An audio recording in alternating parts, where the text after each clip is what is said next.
بسم الله الرحمن الرحيم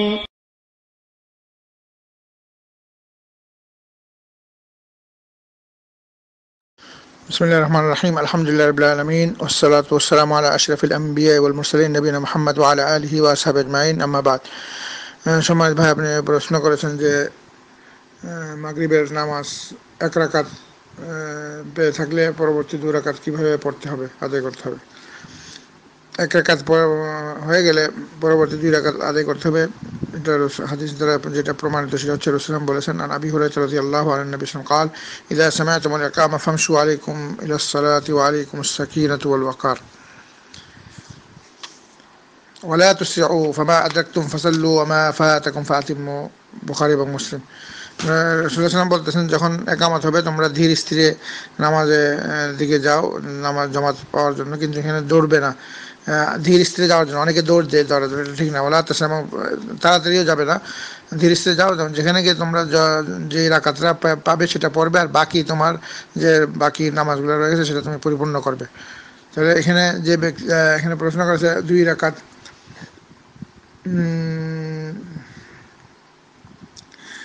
জামাতে 1 রাকাত পেয়ে থাকি, পরবর্তী 2 রাকাত কিভাবে আদায় করা হবে।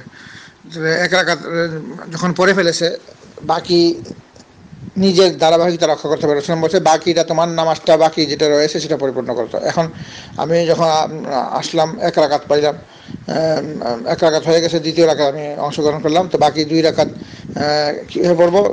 2য় রাকাতে আমি দাঁড়ায় যাবো, দাঁড়ায় সূরা ফাতিহা পড়বো, সূরা পড়বো। তাহলে এটা আমার 2য় রাকাত হইল। তারপর আমি এটা পরে বসে যাবো, আত্তাহিয়াতে পড়বো, তারপর দাঁড়াবো, তখন সেখানে শুধু সূরা ফাতিহা পড়বো। তারপর আমি শেষ বৈঠক তাশাহুদের মাধ্যমে, শেষ বৈঠকের মাধ্যমে সালাম ফেরাবো। তাহলে আমার ধারাবাহিকতা রক্ষা করতে হবে। অনেকে উল্টা করে আর কি, মানে যেটা চলে পরেরটা নিয়ে আগে লাগা, আগেরটা নিয়ে পরে লাগা, এটা না।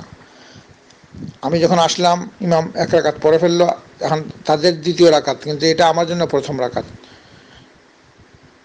এখন পরবর্তী 2 রাকাত আমি কীভাবে পড়বো? আমার ধারাবাহিকতা, আমার 1ম রাকাতটা ইমামের সাথে চলে গেছে, তাদের 2য় রাকাত, কিন্তু এটা আমার জন্য 1ম রাকাত ছিল, আমি সূরা মিলিয়ে পড়লাম।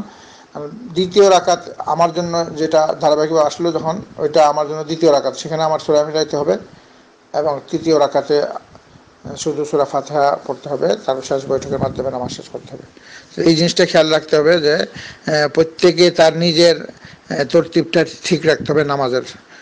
সে ইমামের সাথে তাদের যে 3য় রাকাত হোক, যেটাই পেইল সে, তার জন্য সেটা 1ম রাকাত হবে, এবং বাকি তার ধারাবাহিকতায় যে নামাজগুলো বাকি থাকবে সেটা সেই সিরিয়াল সে মেনটেন্স করে সেইভাবে নামাজ পড়বে। আল্লাহ রাব্বুল আলামিন আমাদের সবাইকে সেই তৌফিক দান করুক। কারণ রাসূলুল্লাহ, বুখারী মুসলিম হাদিস, রাসূলুল্লাহ এই কথাই বলেছেন যে তুমি ধীর স্থিরে আসো এবং নামাজে শরীক হও, অংশগ্রহণ করো, তুমি যেটা পাইলা সেটা পড়ো, এবং বাকি তোমার যে নামাজগুলো ওমা ফাতাকুম ফাতিম্মু, যেটা তোমার থেকে ছুটে গেছে সেটা তুমি পরিপূর্ণ করো, তোমার ধারাবাহিকতা রক্ষা করো, সেটা পরিপূর্ণ করতে হবে।